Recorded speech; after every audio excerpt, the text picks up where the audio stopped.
This chapter will cover currency futures as well as options contracts. Futures contract is a contract to buy or sell a standardized quantity of given currencies with a standardized delivery date trading on organized exchanges. Contracts are highly leveraged so that the value changes a lot with small changes in exchange rates. They have a standard quantity of the currency, a fixed exchange rate, and a set delivery date. Traders make money through commissions rather than through the bid-ask spread. There are lots of speculators that use futures contracts due to that high leverage and the fact that their values change quite a bit due to small changes in interest rates. Most are traded on the CME at open interest, which equals the number of contracts outstanding. And you can look on the CME webpage for more about that. I'll bring that up when we meet again in class. They are traded on margin. So what does it mean to have a margin? They will bring you to the link on margins where you can see it. The margins are standardized. The initial margin is otherwise known as the initial performance bound, and that says how much money you have to have in your account in order to buy a contract. Then there are maintenance margins or maintenance performance bounds. They tell you how much money you have to have in your account at all times. So you'll start off having at least your initial margin, and then depending on fluctuations in the value of your futures contract based on fluctuations in that exchange rate, you may have to add in more money to make sure that you're meeting your maintenance performance bound. They're marked to market daily, which means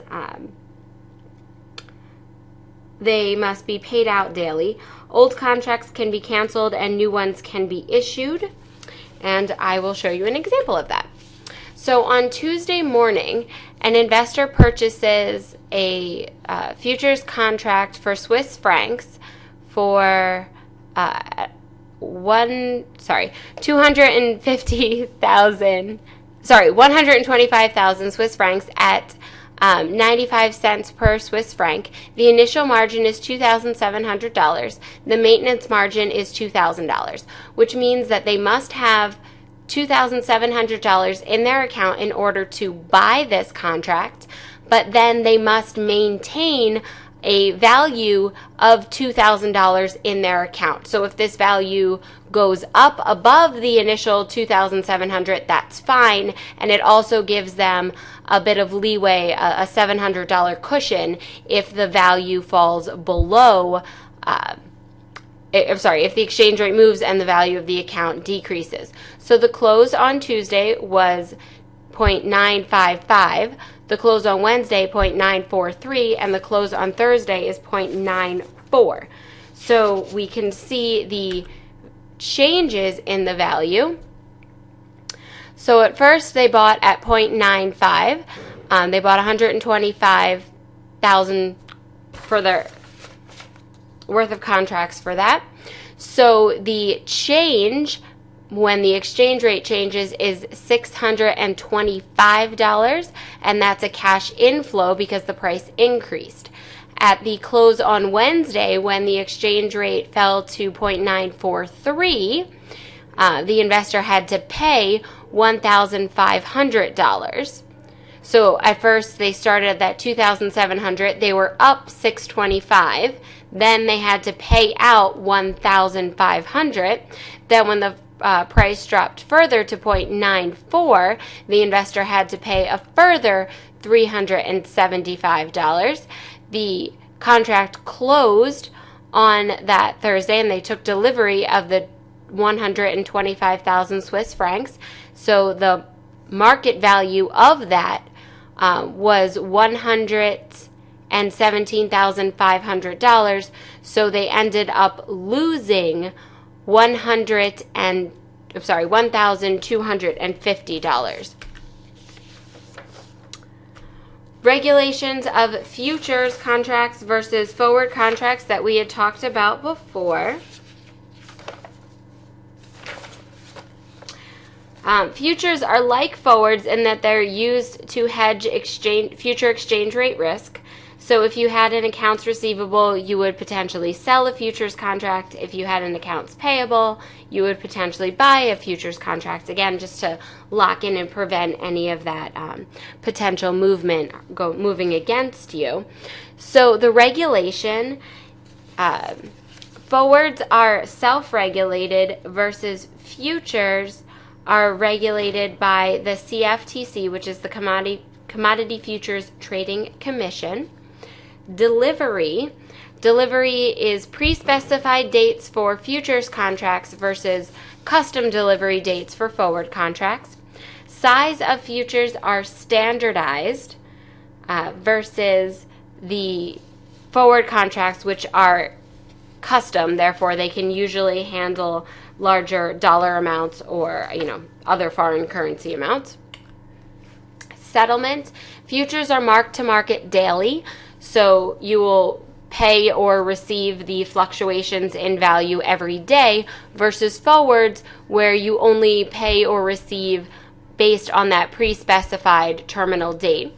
Quotes American terms versus European terms. So futures are quoted in American terms or dollar per foreign currency versus forwards, which are quoted in European terms, which is foreign currency per dollar.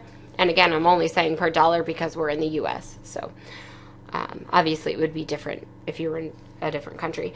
Transactions costs. Forwards have a bid-ask spread versus futures, which have a brokerage fee. And then also margins. Futures do require a minimum amount that you have in your account versus forwards do not. Credit risk, clearinghouse versus individual contracts. So there's less credit risk on futures because the exchanges act as a clearinghouse and therefore take the opposite position. Therefore, we'd see more risk in the forwards contracts than we would in the futures contracts. Is there an arbitrage opportunity based on the following forwards and futures quotes? So dealers profit from differences between the forwards and futures bid prices. The actions of arbitrageurs bid up the futures prices and bid down the forwards prices until parity is reached. So an arbitrage opportunity would exist if the forward price is greater than the futures price or vice versa.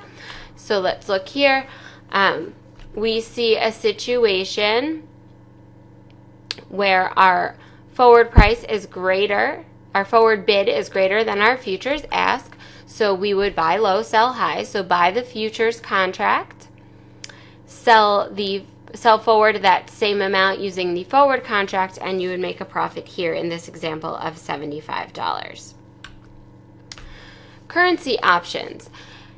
A contract from a writer, the writer is known as the seller, that gives the right but not the obligation of the holder or the buyer to buy or sell a standard amount of an available currency at a fixed exchange rate on a fixed period of time. So it's a right but not an obligation. So once you buy this contract, in which case you pay something called a premium, you have the right to exercise it, but you are not necessarily obligated to. So if the exchange rates don't move in a way that makes it favorable for you to exercise this option, then you don't need to exercise this option. So the right but not the obligation to buy or sell, depending on whether the option is a call or a put. A call is the right to buy, a put is the right to sell. A standard amount of available currency at a fixed exchange rate at a fixed period of time. So the fixed exchange rate would be the strike price, and the fixed period of time would be your expiration date. Call gives you the right to buy, a put gives you the right to sell. So the contract specifies the premium, which is the amount that you pay for that right to buy or sell. The strike price, which would be the exchange rate at which you would exercise this option. And then the expiration can be either, it depends on whether these are American options or European options. American style options can be exercised at any date prior to their maturity. European style options can only be exercised at their maturity, so on their expiration date. For simplicity purposes, we will always assume that we are doing, for our calculations, that we have a European style option. That's how we're going to do the generic pricing for them. That is one of the assumptions that's in Black-Scholes, because then it has a discrete time versus continuous time. These occur in an over-the-counter market. Retail would be to a non-bank. Wholesale would be to regular banks. The over-the-counter market, there they can negotiate the strike price, the premium, and the expiration, versus the exchange-traded or listed options, which are the ones that we are usually talking about, where the contracts are pretty much standardized. Moneyness. Your option can be in the money, at the money, or out of the money. If it's in the money, you would be making a profit if you exercise the option.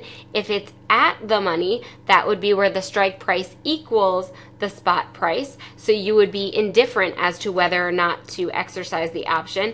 And if it's out of the money, exercising the option would give you a loss. Option values are increasing in volatility and time till maturity. So increasing in volatility, what does that mean? That means options have higher values. Your call or a put will have a higher value the more likely it is that the exchange rate will fluctuate. In other words, the higher the volatility of the exchange rate. We also know that option values are increasing until maturity.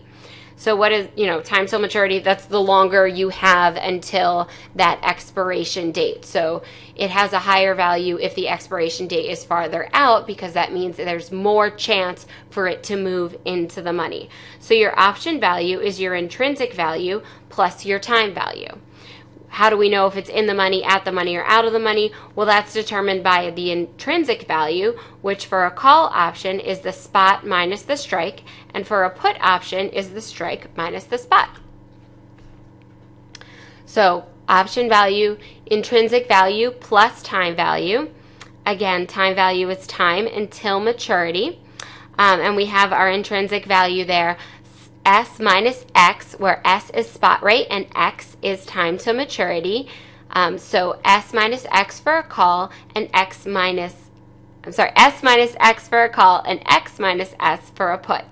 Again, the time value is the chance that the option will move into the money prior to maturity. This decreases as maturity approaches because the probability of moving into the money decreases. So remember, option values are increasing in terms of time to maturity, which is known as the time value, and volatility, which is how often the spot price changes.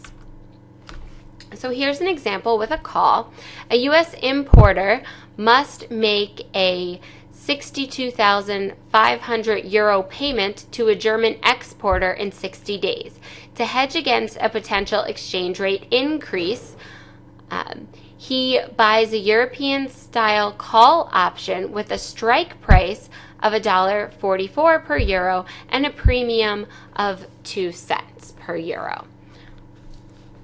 So he is an importer who has to make a payment, so he's worried about the euro increasing relative to the dollar, and therefore the euro value of his payment increasing above what it currently is. The strike price of $1.44 is the price at which this call would be exercised if it's in the money at expiration. So if for a call we want the spot price to be greater than that strike price in order for it to be in the money. And then the premium is 2 cents per euro value of that contract. So we can look at this information here. The contract size, 62,500 euros. The exercise price, $1 per euro. The option premium, 2 cents per euro. So to actually buy this options contract, they needed to pay $1,250. That's $0.02 per euro times the 62,500 euros. So that gives you a dollar amount of the premium of $1,250. The expiration is in 60 days. So anytime that the price here is less than $1.64 per euro, they'll actually be losing money. Anytime it's greater than $1.64 per euro, they'll be making money based on that call. So we see our potential initial loss is down at that premium, that $1,250 that they paid to purchase this contract. And we see that that flat line, it reaches a kink at that strike price of $1.44, but you don't actually break even until $1.46, which is the strike price plus the premium, and that's per euro value of that contract. So as soon as it gets above the break even, there's potentially unlimited profit. The profit goes up and up and up from there.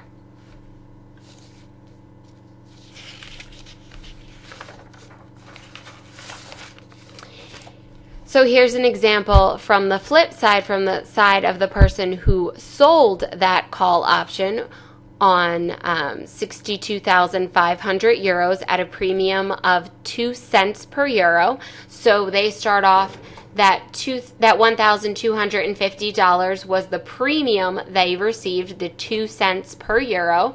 So they start off automatically making money.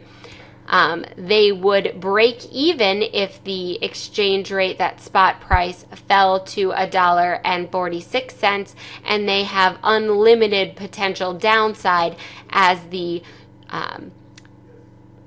spot price increases relative to the euro. So there is an unlimited potential upside for the buyer of that call if the exchange rate increases, but an unlimited potential downside for the seller of that same contract.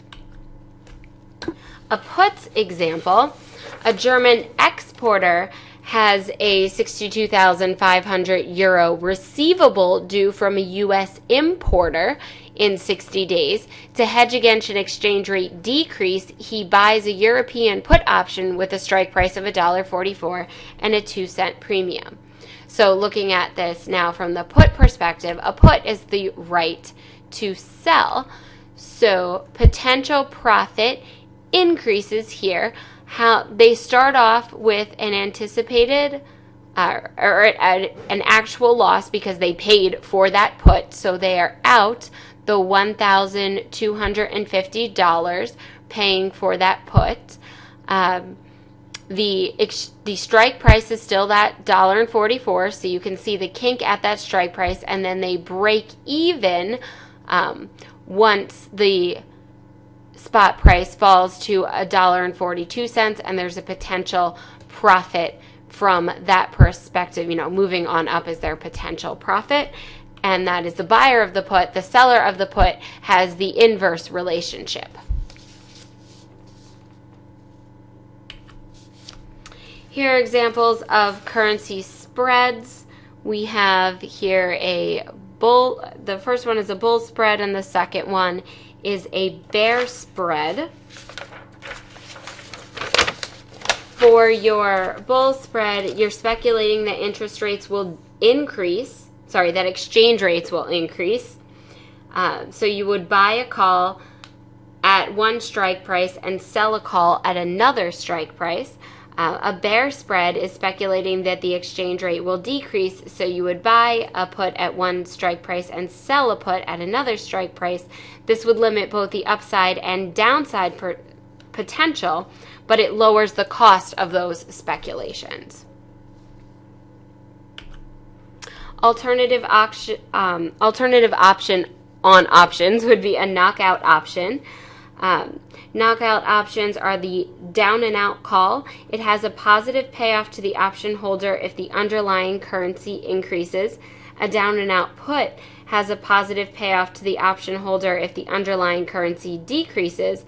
Up and out options are canceled if the underlying currency increases beyond the out strike price. Options can be canceled if the exchange rate crosses a predetermined level known as the out strike.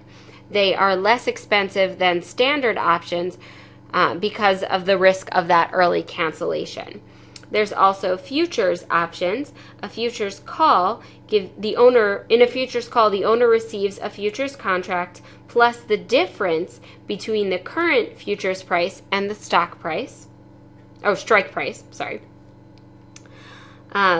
Futures put, the owner receives a short position on a futures contract plus the difference between the current futures price and the strike price.